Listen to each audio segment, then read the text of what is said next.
These next problems are about fractions. And a fraction, has a line in the middle and then there's a number on top. They call that the numerator.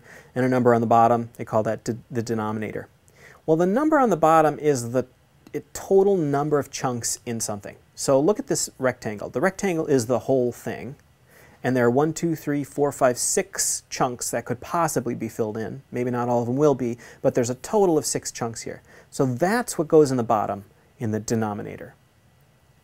Now the shaded region represents the number that goes on the top. So 1, 2, 3, 4, 5.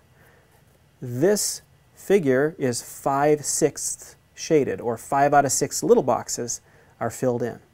The whole is 6 parts. The shaded or fraction is 5/6. Let's look at another one. This one says 3 days is what fraction of a week? Well, we can think of this one just like the last one by making a box. That is a week. Let's call this a week, and we'll divide it up into days. 1, 2, 3, 4, 5, 6, 7. There are 7 days in a week. And then they're talking about 3 days, so we'll shade in 3 of them. There's 3 days. So to make this a fraction, the total number of possible little boxes here is 7, because there are 7 possible days. And we have 3 of them shaded in. So that's the numerator, 7's the denominator. 3/7 is the fraction of a week that 3 days is. All right, one more here. This one says, what number is 1/2 of 516? And when you try to figure out what half of something is, you split it in 2. You divide it in 2.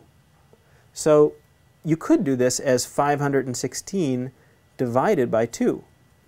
If that makes sense to you, I think you'll come out with, 258 as your answer. Another way to think of this is that of in math problems is almost always multiply. So this is 1/2 of 516, or 1/2 times 516. And you could try that on your calculator by making this 1/2 a decimal, which is 0.5 times 516. That equals 258. So 2 different ways to think about that one. And those are some problems about fractions.